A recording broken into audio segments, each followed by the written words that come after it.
আসসালামু আলাইকুম। BCS corner গ্রুপে আপনাদের স্বাগতম। আজকে আমাদের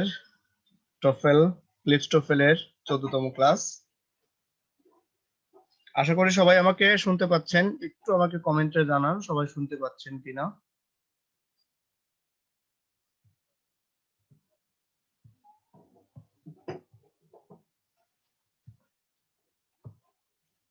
একটু কমেন্টে জানান সবাই শুনতে পাচ্ছেন কিনা।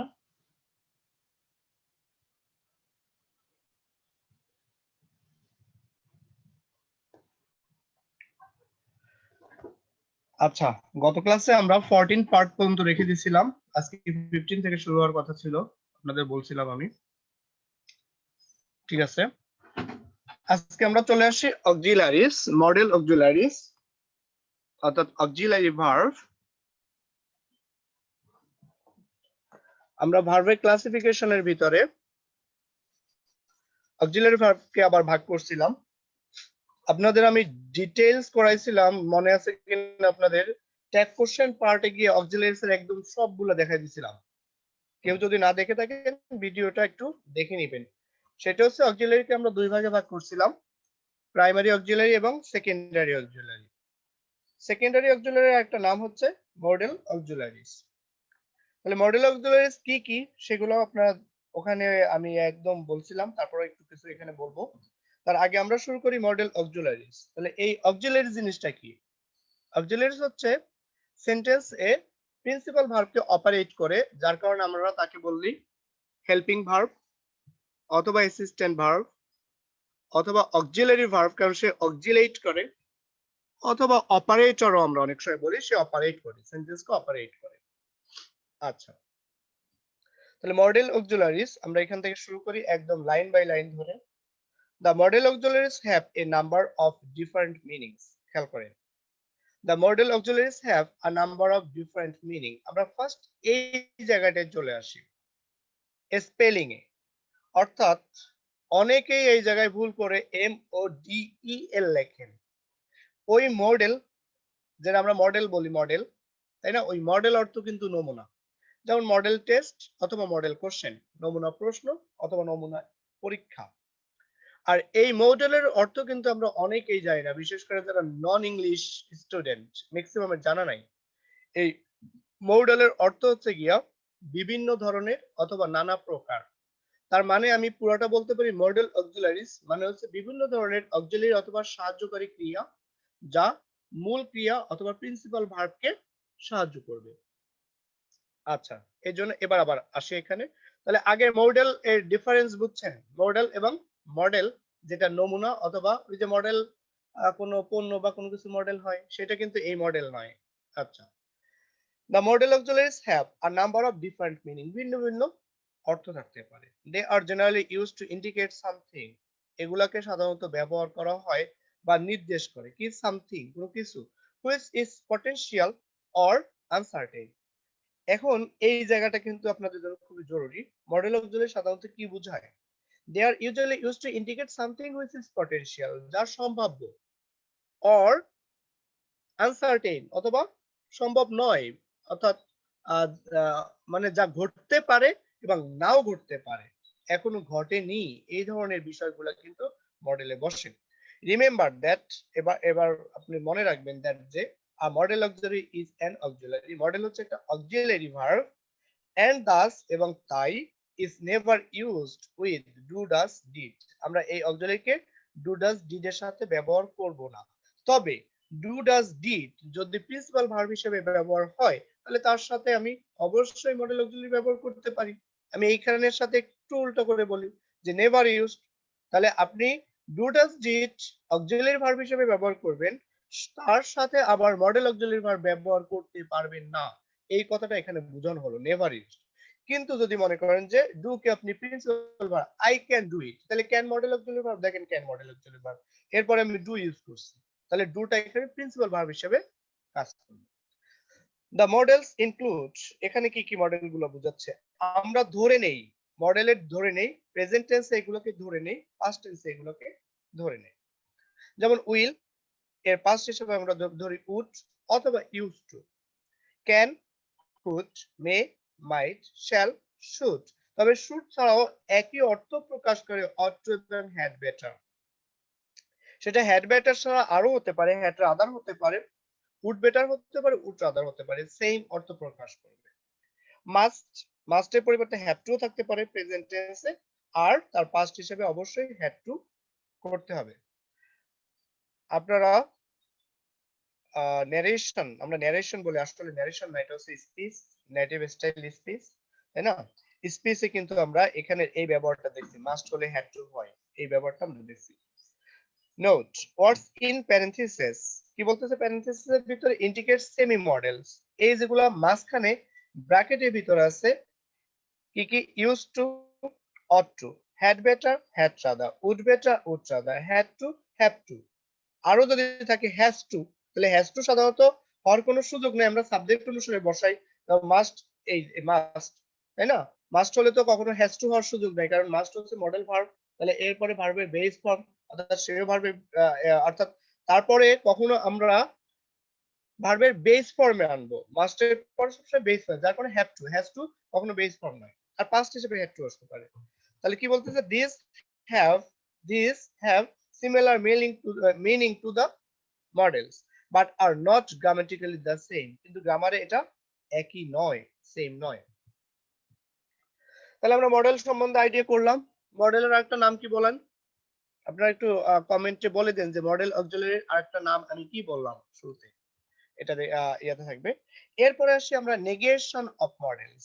এই জায়গায় নেগেশন অর্থাৎ মডেলের সাথে আমি যদি নেগেটিভ করতে চাই ওই সেন্টেন্সটাকে, তাহলে আমরা কিভাবে নেগেটিভ করব?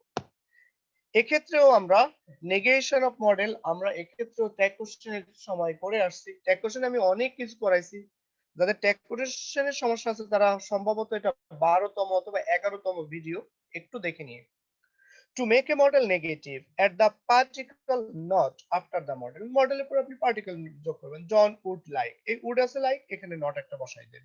জন would not like to live. এখানে এরা এতদূর বলে শেষ করে দিল। আমি চাইলে এখানে আপনাকে আর একটু এডিশনের কথা বলতে পারি। সেটা হচ্ছে যে আমরা নেগেশন, মডেলের সাথে নেগেশনকে কন্ট্রাকশন করতে পারি। কন্ট্রাকশন কি? আমরা এই ভার্বের সাথে এই যে উড আর নট, এই দুইটাকে একসাথে গ্লুড করে দিব, একসাথে একদম এই মাঝখানে গ্যাপটা থাকবে না, এক হয়ে যাবে। তখন আমরা অ্যাপোস্ট্রফি ইউজ করে ওটাকে বাদ দিব এবং এটাকে বলে কন্ট্রাকশন। তাহলে contraction of negation with modal auxiliary verb, যেমন উড নট হয়ে যাবে উডন্ট, শুড নট হয়ে যাবে শুডন্ট, ঠিক না? Will not, won't. এই যে এগুলা, এই ডিফারেন্স গুলো আপনারা একটু একটু কষ্ট করে ব্যাকে গিয়ে একটু দেখে নিবেন, আমাদের সব ভিডিওগুলো দেওয়া আছে। এবার আসছি আমরা, তাহলে নেগেশন গেলাম, page number 113, questions with modals. আচ্ছা, আমাকে কেউ বলেন নাই, আপনারা শুনতেছেন কিনা আমি বলেই যাচ্ছি। কেউ যারা দেখতেছেন একটু একজন কমেন্ট করেন, তাহলে আমি বুঝতে পারবো যে আমার সাউন্ড ওকে আছে।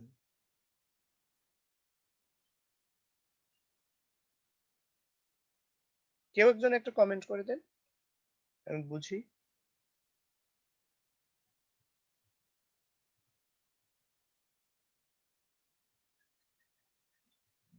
আচ্ছা, ওকে, কেউ বলেন নাই, আচ্ছা যাই হোক।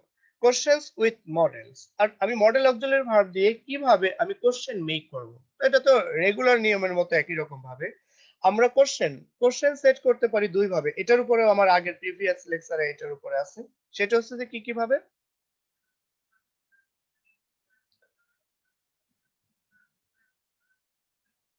মনে আছে কি না, কি কিভাবে আমরা কোশ্চেন মেক করছিলাম?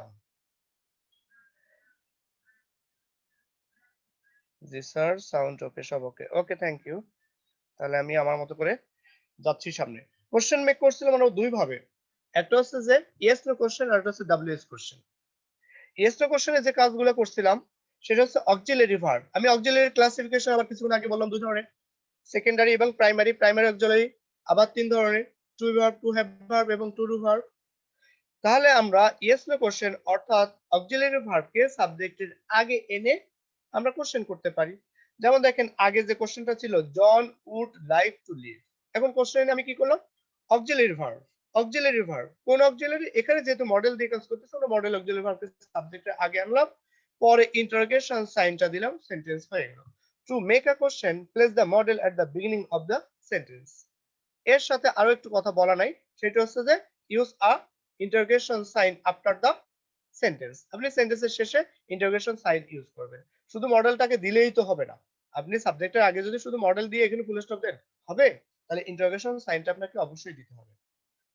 আর আমার ক্লাসগুলো হচ্ছে, এই ক্লাসগুলো হচ্ছে বেসিকের জন্য। যারা ইংলিশের স্টুডেন্ট তাদের এই ক্লাসগুলো লাগবে না, যারা নন ইংলিশ তাদের একদম ধরে ধরে ইনশাআল্লাহ হয়ে যাবে। নোট, নোটে কি বলতেছে? A modal is always directly followed by the simple form, অর্থাৎ ভার্ব ওয়ার্ড। অর্থাৎ মডেলের পরে, মডেল অক্সিলারি পরে যে ভার্বটা বসবে সেই ভার্বটা অবশ্যই ভার্বের বেস ফর্ম অথবা সিম্পল ফর্ম, যাকে আমরা প্রেজেন্ট ফর্ম বলে থাকি। আবার this is the infinitive without to, এটা কিন্তু উইদাউট টু। ইনফিনিটিভ হবে কিন্তু উইদাউট টু, টু হবে না। তার মানে হচ্ছে যে বেয়ার ইনফিনিটিভ বলতে পারি। উইদাউট টু মানে হচ্ছে বেয়ার ইনফিনিটিভ। এখানে যেমন infinitive to be, to go, to have, কিন্তু আমি বসাবো তখন যেমন ক্যান বি, তখন ক্যান টু বি হবে না, ক্যান গো হতে পারে, ক্যান হ্যাভ হতে পারে, মে হ্যাভ হতে পারে, মে গো হতে পারে, কিন্তু সাথে কি আগে টু থাকবে না। আমি সেই টু থাকা না অবস্থায় তাকে বলবো বেয়ার ইনফিনিটিভ, অর্থাৎ ইনফিনিটিভ থাকবে না, মডেলের পরে ভার্বের বেস ফর্ম, প্রেজেন্ট ফর্ম, যাকে আমরা সিম্পল ফর্ম হিসেবে বলি। This means that after modals there can never be, কখনো ভার্বের সাথে আইএনজি হতে পারবে না। যেমন I can being, I can going কখনো হতে পারবে না। ভার্বের সাথে এস বাই এস যোগ করতে পারবে না। হি ক্যান গোস হতে পারবে না, হি ক্যান গোই হতে হবে। পাস্ট টেন্স হতে পারবে না, হি ক্যান ওয়েন্ট হওয়ার কোনো সুযোগ নাই। অথবা ইনফিনিটিভ হতে পারবে না, কেমন? হি ক্যান টু গো, এমন হতে পারবে না। অনলি আনসার হবে হি ক্যান গো। অর্থাৎ মডেল অক্সিলারি যখন দিব তখন সাবজেক্ট কে, এটা চিন্তা করার আর দরকার নাই। নেক্সট আসেন এবার এই জায়গাটায় খুব ভালোভাবে খেয়াল করতে হবে। এই মডেল অক্সিলারি ভার্ব কিন্তু আমাদের দরকার হবে আপনাদের ইফ ক্লজ কন্ডিশনাল করানোর সময়। আমি কন্ডিশনাল একদম এমন ভাবে আশা করি আপনাদের করাই দিব, বিসিএস এ এই টেকনিক গুলো আপনি শুনেন, আপনি সবসময় কিন্তু মেথড দিয়ে কাজ করতে পারবেন না। গ্রামার সবসময় আপনি মাথার ভিতরে একদম গেঁথে রাখতে পারবেন না, বারবার প্র্যাকটিস করবেন। আর গ্রামারটা হচ্ছে মনে রাখার বিষয় প্লাস মুখস্থের বিষয় না, কিন্তু মনে রাখার বিষয় এবং বোঝার বিষয়। আপনি একবার বুঝতে পারলে, ওই যে আমি একদিন বলছিলাম জ্যামিতির মতো, জ্যামিতি কিন্তু মুখস্থের বিষয় নাই, আমি মনে করি মুখস্থ নয়, বুঝতে হয় আপনাকে। There are two ways that a model can occur. দুই ভাবে মডেল অক্সিলারি ভার্ব আকার হতে পারে, বসতে পারে। কি কি way? Modal plus simple form, যেমন I would be, I would go বা কুড গো, উইল হ্যাভ, অর্থাৎ এরপরে ভার্বের জাস্ট বেস ফর্ম।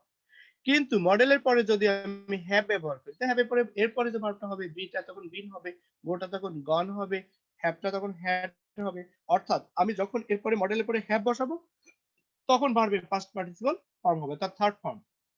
তাহলে মডেলের পরে ভার্বের ফার্স্ট ফর্ম, প্রথম ফর্মটা অর্থাৎ প্রেজেন্ট ফর্ম, যাকে আমরা সিম্পল ফর্ম বলি। আবার মডেলের পরে যদি হ্যাভ থাকে, তারপরে যদি ভার্ব থাকে, ভার্বের থার্ড ফর্ম হবে। নোট কি? The word have of course must always be in the simple form. Simple form, তাহলে হ্যাভ এর সিম্পল ফর্মে আবার কোনো কথা আছে কিনা? আছে। হ্যাভ ভার্বের তিনটা ফর্ম, হ্যাভ, হ্যাজ, হ্যাড। আবার যদি আমরা ভার্বের তিন ফর্মের সাথে মিলাই, প্রেজেন্টে হ্যাভ, হ্যাজ, পাস্টে হ্যাড, পাস্ট পার্টিসিপলে হ্যাড, এই জন্য বলা হলো the word, of course the word have must always be in the simple form. After model it can never be has or had. একদম বাচ্চাদের পড়ানোর মতো করে একদম ইজি বলে দিচ্ছে, আপনি মডেল ভার্বের পরে হ্যাজ অথবা হ্যাড বসাতে পারবেন না। সারা জীবন সব সময় সেটা হ্যাভই হতে হবে, কোনো সুযোগ নাই। এরপরে যাই, এখানে কয়েকটা মডেলকে ইন্ডিকেট করছে মেবি, তা হচ্ছে উইল, তাই না? তাহলে আমরা আসি, প্রথম হচ্ছে উইল। উইল ভার্বটা আপনারা ক্লাস 7-8 এর বইয়ে মডেল অক্সিলারি ভার্বের ব্যবহারগুলো পেয়ে যাবেন। এগুলো অনেক পড়তে হবে। এখানে একটা ইন্ডিকেশন দিচ্ছে, যেমন আমার শ্যাল কি অর্থ প্রকাশ করে, কিন্তু আমি যখন শ্যাল কে পাস্ট হিসেবে নেই শুড, তাহলে শুড তখন কি বুঝায়, ঠিক না? এগুলাকে আপনাকে দেখতে হবে। তাহলে আমরা আসি উইল।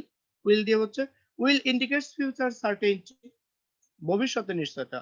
জন উইল বিগিন, শুরু করবে, দ্য জব টুমরো, আগামীকাল থেকে, ভবিষ্যৎকাল। Maria will leave in January, ভবিষ্যতের কথা।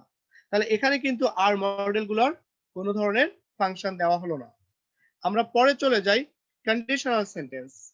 আমি এখানে বলে যাই, তারপরেও যদি তো আপনাদের যদি দরকার হয় তাহলে কন্ডিশনালের উপরে এক্সট্রা আরো একটা ক্লাস দিব। সেই ক্লাসটা কন্ডিশনালে আমার মতো করে দিব, নাকি আমি ওখানে চলে যাব আগে?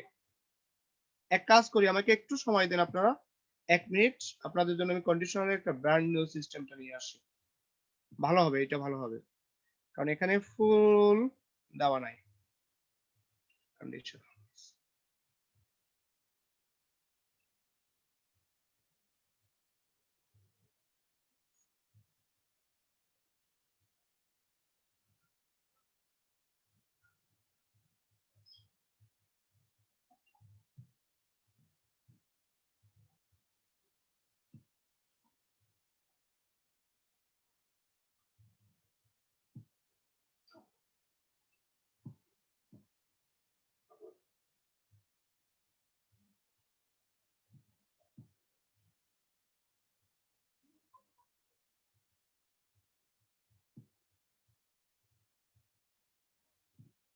স্ক্রিন দেখা যাচ্ছে কিনা দেখেন,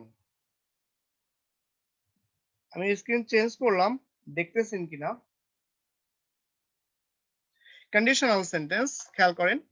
কন্ডিশনাল সেন্টেন্স কি, আমি যদি এটার অনুবাদ করে আসি, কন্ডিশনাল অর্থ শর্ত, কন্ডিশনাল সেন্টেন্স শর্তযুক্ত বাক্য। কন্ডিশনের সাথে খেয়াল করেন, কন্ডিশন এর সাথে আমি যখন এল, এটাকে সাফিক্স বলে, এল যোগ করলাম, তখন সে অ্যাডজেক্টিভ হয়ে গেল। সে অ্যাডজেক্টিভ কিভাবে? কারণ সেন্টেন্সটা নাউন, নাউনের আগে অ্যাডজেক্টিভের অবস্থান। কন্ডিশনাল সেন্টেন্স শর্তযুক্ত বাক্য, এক্ষেত্রে আপনাকে অবশ্যই সেন্টেন্সে ইফ ব্যবহার করতে হবে। ইফ এর ব্যবহার আবার দুই ধরনের হতে পারে। সেই ব্যবহারগুলো হতে পারে, একটা হতে পারে, আচ্ছা আমি আরেকটা শীট আছে মনে হয় আমার লেকচারটা, আমি একটু আরেকটা দেখে আসি, একটু সরি, সম্ভবত এটার উপর আরেকটা লেকচার আছে, আপনার জন্য ইজি হয়ে যাবে তখন।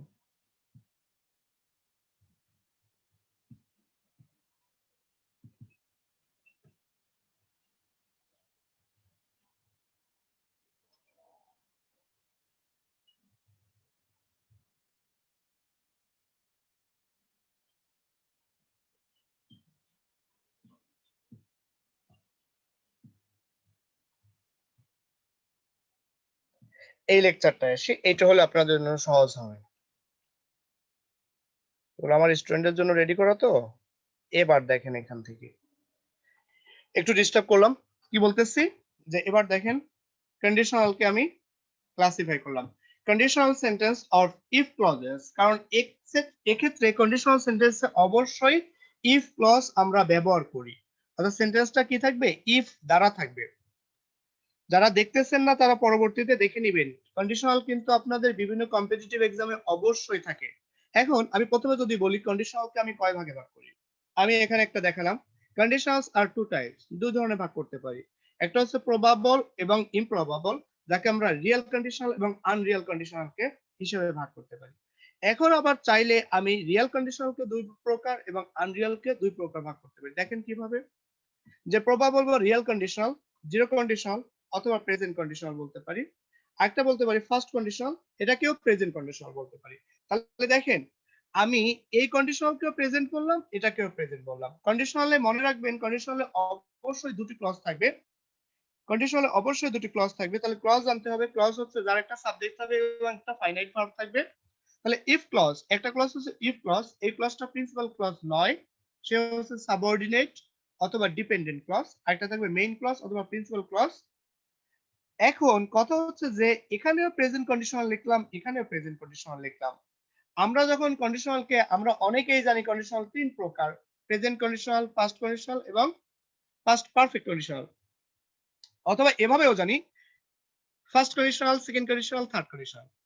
আবার অনেকে এটাও জানি zero conditional, first conditional, second conditional, third conditional, অর্থাৎ 4 প্রকার। এই জন্য আমি রিয়েল এবং আনরিয়েল দিয়ে আসলাম। দেখি আপনাদের যদি কঠিন হয়ে যায় প্রয়োজনে বলবেন, পরে আরো একটা ক্লাস দিব কন্ডিশনালের উপরে। তাহলে জিরো কন্ডিশনাল এটা রিয়েল কন্ডিশনালের ভিতরে আসে। আমি ফার্স্ট কন্ডিশনালকে ভেঙে তার ভিতর থেকে জিরোকে আলাদা করে ফেললাম। এই জন্য কন্ডিশনাল 4 প্রকার হয়ে গেল। Zero conditional, first conditional. যে কন্ডিশনালের ইফ ক্লজটাও প্রেজেন্টে থাকবে, এটাও প্রেজেন্টে থাকবে। পার্থক্য শুধুমাত্র এখানে প্রেজেন্ট, এখানে ফিউচার। কিন্তু দুইটাকে যদি আমি এক করতাম তাহলে 0 প্লাস 1, আমাদের ম্যাথমেটিক্যাল 0 ফার্স্ট মানে 1 না, তাহলে 0 প্লাস 1 ইকুয়াল টু 1। অর্থাৎ এই দুইটা কন্ডিশনাল মিলে ফার্স্ট কন্ডিশনাল হয়। যখন কন্ডিশনালকে আমরা বলবো 3 প্রকার, তখন কিন্তু 0 আর আলাদা করে থাকবে না, ফার্স্ট, সেকেন্ড, থার্ড। আমি এবার একটু দেখেন ইমপ্রবাবল। ইমপ্রবাবল বলতে আনরিয়াল কন্ডিশনাল, সেকেন্ড অথবা পাস্ট কন্ডিশনাল, থার্ড কন্ডিশনাল হচ্ছে past perfect conditional. If clause হবে পাস্ট ইনডিফিনিট টেন্স, কিন্তু এখানে হবে পাস্ট পারফেক্ট টেন্স। জাস্ট আপনারা এখানে দেখে রাখেন, আমি একটু সামনে যাই। এবার আমি এই জায়গাটায় দেখেন, এবার আমি কন্ডিশনালকে একসাথে নিয়ে আসছি। There are 4 basic types of conditional sentences in the English language. তাহলে আমাদের 4 ধরনের কন্ডিশনাল আছে। First one zero conditional, second one first conditional, third one second conditional, fourth one third conditional. এখন আমি এখানে প্রত্যেকটার নাম দিতে পারি। আবার জিরো কন্ডিশনাল, কন্ডিশন কোনটা, কন্ডিশন কোন অংশ, ইফ যুক্ত। তাহলে ইফ যুক্ত ক্লজটি আপনার দুই ধরনের হতে পারে, if plus affirmative, if plus negative.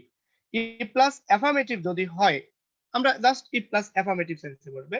কিন্তু ইফ প্লাস নেগেটিভ অংশটা চাইলে আমরা আনলেস ব্যবহার করতে পারি। আনলেস, তখন আর নেগেটিভ আপনাকে করতে হবে না, কারণ আনলেস এর ভিতরে ইফ এবং নট দুটোই থাকবে। বেশি গ্যাঞ্জাম হয়ে যাচ্ছে কিনা দেখিয়েন। আমি এই সেন্টেন্সটাকে রাখলাম, এখানে দেখেন, I take my umbrella if it rains. আমরা ইফ ক্লজটাকে খেয়াল করব। ইফ ইট রেইনস জাস্ট ভার্বের প্রেজেন্ট ফর্ম, প্রেজেন্ট টেন্স, তাহলে এটাও ভার্বের present form.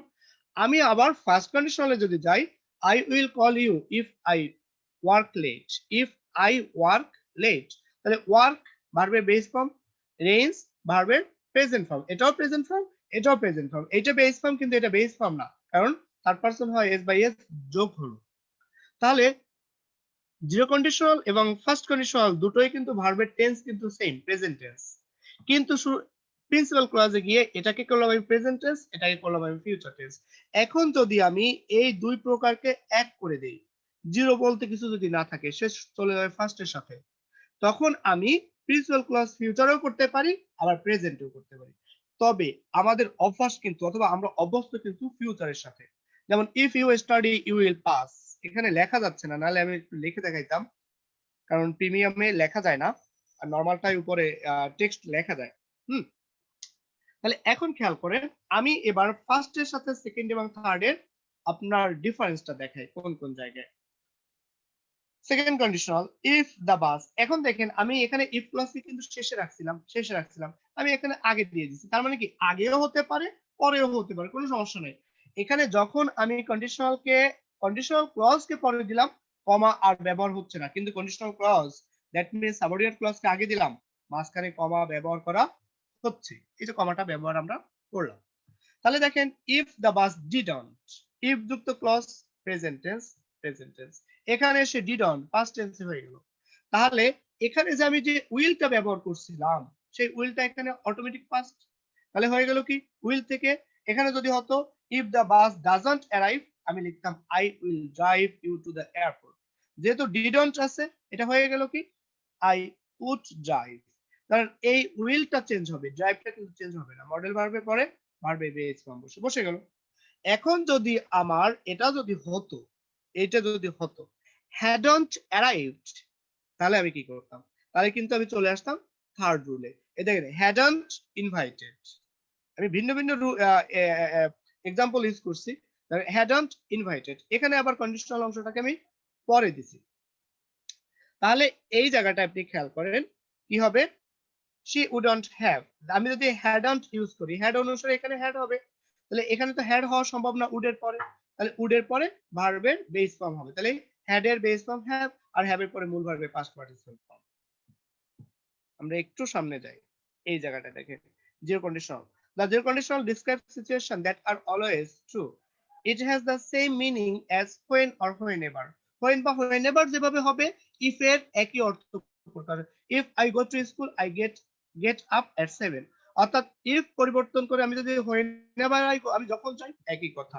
if you park your car on double yellow lines you pay a fine, আমরা সাধারণত you will pay জানি, তাহলে প্রেজেন্ট হতে পারে, সেটা ফিউচার হতে পারে, কোনো সমস্যা নেই। তবে ফিউচার করব তখন যখন আমরা জিরোকে আলাদা করে ফার্স্ট কন্ডিশনালকে আলাদা করে দিছি, তখন এখানে ফিউচার করব।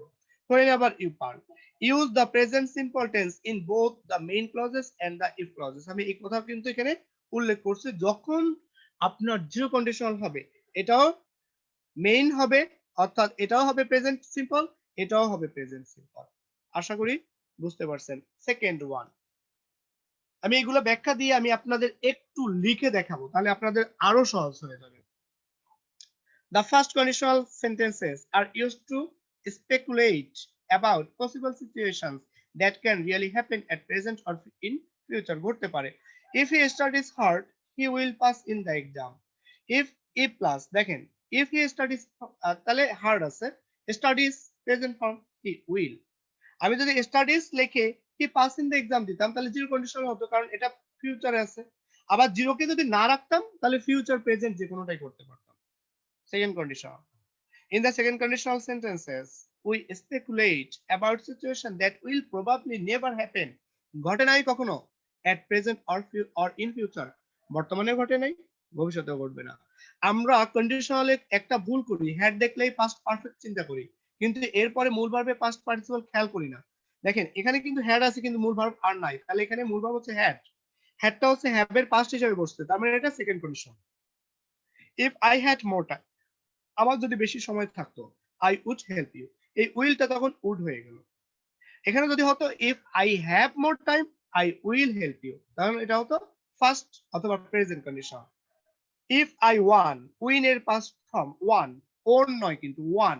if I won $1 million I would start a business of my own, but I know that, এবার এখানে খেয়াল করেন, but I know that it is not realistic, কোনটা? if plus past tense main clauses would could might plus verb এর base এই অবস্থায় হবে। এরপরে আসেন আমাদের থার্ড কন্ডিশন কোথায় গেল, সেকেন্ড। আচ্ছা এটা নোট রয়ে গেছে, এটা নোট, এখানে নোট আপনি এখানে খেয়াল করলে করতে পারবেন। if I were rich I wouldn't work, if younger দেখেন were আছে would আছে, আমি আর সামনে চলে যাই। থার্ড কন্ডিশন, থার্ড কন্ডিশন হলে if যুক্ত ক্লজটি অবশ্যই পাস্ট পারফেক্ট টেন্স হবে। আমি এখানে দেখেন if I had one আছে তখন would have হবে, would have হবে, might have হবে, এরপরে ভার্বের পাস্ট পার্টিসিপল ফর্ম বসে যাবে সামনের দিকে এভাবে। if he had met her he would have told her, if we hadn't practiced we wouldn't have won the match। তাহলে আমরা এটা শেষ করলাম। শেষ করার পর আপনাকে আরো একটু এডিশনালি আমি একটু কাজ করে দেখাইতে পারি যদি আপনারা চান, আর 2-3 মিনিট সময় নেব আপনাদের কাছ থেকে। আমি একটু লিখে দেখাই, তাহলে কন্ডিশনালটা একসাথেই পুরোটা শেষ হয়ে যাবে। কন্ডিশনাল আমি এখানে একটু লিখে দেখাই। কন্ডিশনালকে আবার বলতেছি, আপনাদের বিসিএস এর জন্য যে কোনো জবের জন্য কন্ডিশনাল খুবই ভাইটাল, খুবই ভাইটাল। সো আপনাকে কন্ডিশনাল ভালোভাবেই শিখতে হবে এবং আইডেন্টিফাই করতে হবে। আমি এখানে অনেক কথা লিখছিলাম, এত কথা যদি আপনাদের বুঝতে সমস্যা হয়, আমি এই দেখেন আমার স্টুডেন্টকে পড়ানোর সময় আমি বুঝাইছিলাম কন্ডিশনাল টু ক্লজ থাকবে, দুটো ক্লজ থাকবে, একটা হচ্ছে ইফ ক্লজ আর একটা হচ্ছে প্রিন্সিপাল ক্লজ। আমি এখানে দেখাইছিলাম কি কিভাবে ব্যবহারটা থাকবে। এই দেখেন সাবঅর্ডিনেট ক্লজ অথবা ইফ ক্লজ একই কথা বলা হয়, ইফ ক্লজ এর সাবঅর্ডিনেট বলি আর প্রিন্সিপাল ক্লজকে আমরা মেইন ক্লজ বলি।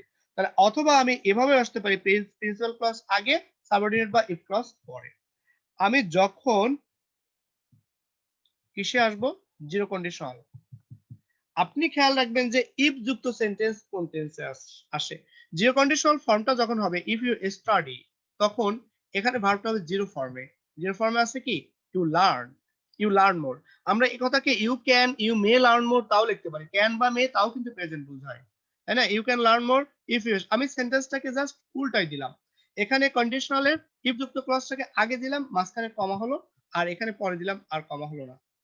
এবার আমরা ফার্স্ট কন্ডিশনাল একটু এসে দেখেন, আমি সেম সেন্টেন্সটাকে রাখছি, ইফ ইউ স্টাডি, দেখেন ইফ ইউ স্টাডি, কিন্তু এখানে হয়ে গেল কি ইউ উইল। এখন যদি আমি জিরো কন্ডিশনাল এবং ফার্স্ট কন্ডিশনালকে যোগ করে দেই, দেখেন ম্যাথমেটিক্যাল টার্ম কিভাবে, আমি যদি যোগ করে দেই, তাহলে যোগ করে দিলে কিন্তু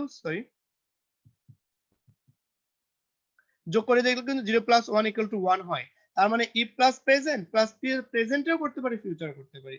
এখন আমি সেকেন্ড কন্ডিশনে যখন চলে যাব, ইফ ইউ স্টাডি হয়ে গেল স্টাডিড পাস্ট ফর্ম, এখানে যে উইল ছিল হয়ে গেল উড, ক্যান থাকলে হয়ে যাবে কুড, মে থাকলে হয়ে যাবে মাইট, ভার্বটা কিন্তু বেস ফর্মে বসে গেল। আমি একটু ফাস্ট এবং সংক্ষিপ্ত টানতেছি কারণ আমরা একটু আগায় আসছি।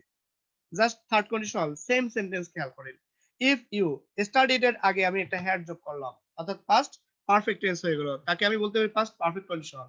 তখন আমি উইল এর পরে যদি আমি হ্যাড দেই, খেয়াল করেন ভুল হয় কিনা, উইল এর পরে আমার তো উইল নিয়ম অনুসারে আসবে, ব্যবহার অনুসারে উইল আসবে ফিউচার বোঝানোর জন্য। এবার আমি এখানে হ্যাড আছে, হ্যাড দিলাম, তাহলে উইল হ্যাড কখনো হওয়া সম্ভব না, তাহলে আমি হ্যাড এর পাস্ট ফর্মটা উইল এর ভিতরে নিয়ে যাই, তাহলে হ্যাডটা প্রেজেন্ট ফর্মে হয়ে গেল পাস্ট ফর্ম নিয়ে গেলে, আর উইলটা তখন পাস্টে উড হয়ে গেল। তাহলে এইটা কিন্তু আপনার আনসার কি, এটা আনসার না। আমি এটাকে কালার করে দেই, তার মানে এমন যদি হয় এটা হচ্ছে ভুল। আমি কি করব, তাহলে উইল এর পরে হ্যাড থাকলে হ্যাড এর পাস্ট ফর্ম উইল এর ভিতরে এসে উইলটা উড হয়ে যাবে, হ্যাডটা হ্যাভ হয়ে যাবে। আবার আমি যদি অন্যভাবে বলি, মডেল ভার্বের পরে ভার্বের বেস ফর্ম হয়, তাহলে বেস ফর্ম হয়ে গেল হ্যাড এর বেস ফর্ম হচ্ছে হ্যাভ, যার কারণে এখানে হ্যাডটা তখন এখানে এসে হ্যাভ চেঞ্জ হচ্ছে। এখন আপনি উড হ্যাভ লিখতে পারেন, কুড হ্যাভ লিখতে পারেন, মাইট হ্যাভ লিখতে পারেন, করতে পারেন। আবার আমি থার্ড কন্ডিশনালে অনেক সময় আমাদের ইফ ক্লজ ব্যবহার না করে করা যায়, অর্থাৎ তখন আমি ইফ ব্যবহার না করে ইফ এর আগে, ইফ এর পরিবর্তে সাবজেক্টের আমি হ্যাডটাকে যদি নিয়ে নিই, তখন হ্যাডটা ইফ এর কাজ করতেছে। অর্থাৎ ইফ ইউ হ্যাড স্টাডিড না লিখে হ্যাড ইউ স্টাডিড, এই জায়গাটা যদি এমন হতো, বাকি সবকিছু সেম থাকবে। আবার এই ক্লজটা যদি আমি আগে দিয়ে করতাম, ইউ উড হ্যাভ লাঞ্চ মোর, তাই না, তখন কিন্তু আপনি হ্যাড দিয়ে এখানে দ্বিতীয় অংশ কানেক্ট করতে পারেন, তখন আপনাকে ইফ আনতে হতো, তখন আপনি লিখবেন ইফ ইউ হ্যাড স্টাডিড, তখন মাঝখানে কমা হবে না। কিন্তু যদি আপনি হ্যাভ ইফ এর পরিবর্তে হ্যাড নেন, তাকে আগে আনতে হবে। এবং হ্যাড দেখেন হ্যাড ইকুয়াল টু কি আর উড ইকুয়াল টু কি, আমি একটু ব্যাখ্যা দিয়ে বলছিলাম এখানে, দেখি সামনের দিকে আর আছে কিনা। আমরা নেগেটিভও করতে পারি, সেটা হচ্ছে আনলেস, তাহলে আমি এগুলো আর না দেখাই, এগুলো আপনাদের দেখাই আনলাম, আশা করি আপনারা বুঝতে পারছেন।